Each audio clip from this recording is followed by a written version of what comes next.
let's go on to the next one. So this question, this is from a spouse.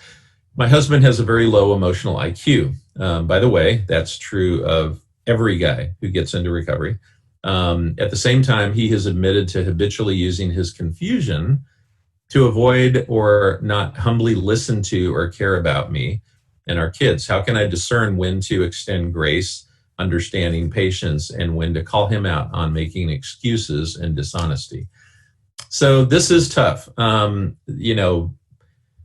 This is tough. Some of the best advice that I ever got was actually hearing from the wife of my counselor, my therapist that I went to early on in my recovery, when I started to really want to get well, when I was doing the hard work of recovery, not the 2 years that I was faking it. Okay. And this guy who was our therapist, one of the reasons he was so powerful and helpful for me as a counselor was that he was a recovering addict also. First guy that I had gone to who was a recovering sex addict. So you can't BS a BSer. He knew all the tricks. He knew how to keep us in line. And you didn't want to lie to him because you just knew that that was going to blow up in your face. So it was the first time where I really felt like I was heard, kind of validating my experiences, my feelings, emotions, and all that. But he had a horrible track record of acting out, was a serial affairs, philanderer, if you want to call it that. And I mean, by the time he got done telling the rest of the group, myself included, his story, we were like, how did your wife stay with you? I mean, this went on for a long time. And like, how did she stay with you? And why did she stay with you? And, but yet this is a great guy. And, now he's obviously come out for a long time ago, the other side of this. And so he's sharing this story. And he said, there were times, obviously there's a lot of times she was ready to bail, but she followed this one rule. And he said, what she did is she didn't trust me, but she trusted the Christ in me. Now think about that. She didn't trust me. In other words, she didn't trust what I said, not even what I did, but she trusted the Christ in me. So here's how that works. She looked for, and this was obviously a very godly woman and had a very strong relationship with God. So his sexual acting out behavior didn't rock or change her relationship with God. It only strengthened it. So what she did is she looked for evidence of Christ in him. And that was the barometer that she was following. That was the measure that she was looking for. Low evidence of Christ, lots of reasons to question how he's doing or what he's doing or whether he's being honest, truthful. Strong evidence of the presence of Christ in his life. And, she would give him the benefit of the doubt and trust him at times where, part of her would not want to trust him. Okay. So what kind of evidence are we talking about? It's very simple. Bible spells it out. Fruits of the Spirit. That includes, self-discipline. It includes, a lot of different things, but, it just includes the very character of Christ, right?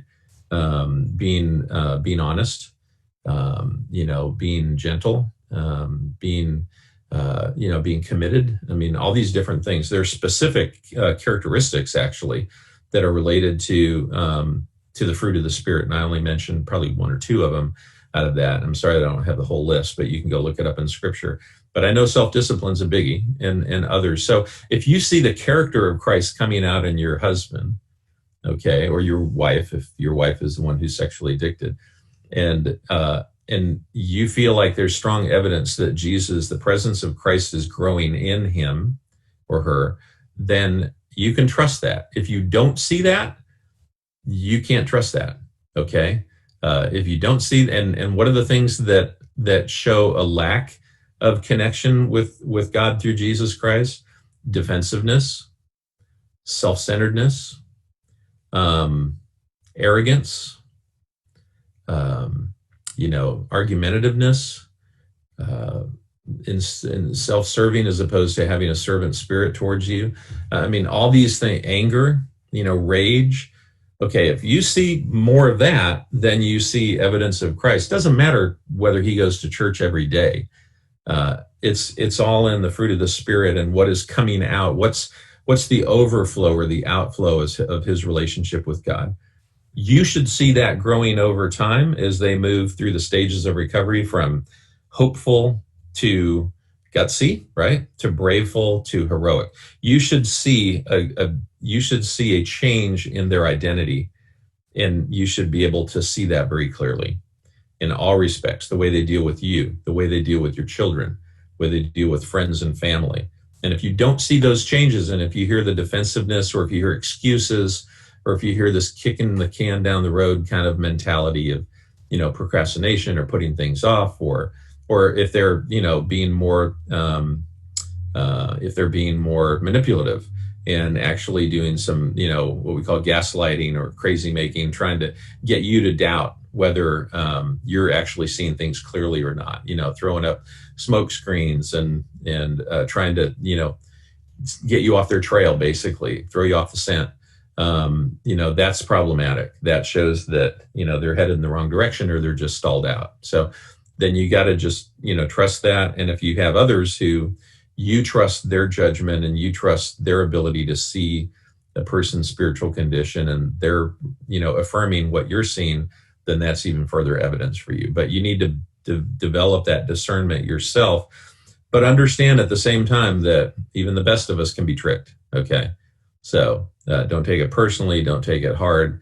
It just goes with it, with the territory that addicts, especially sex addicts, are pathological compulsive liars until they get into recovery. And the thing is, they've been doing that.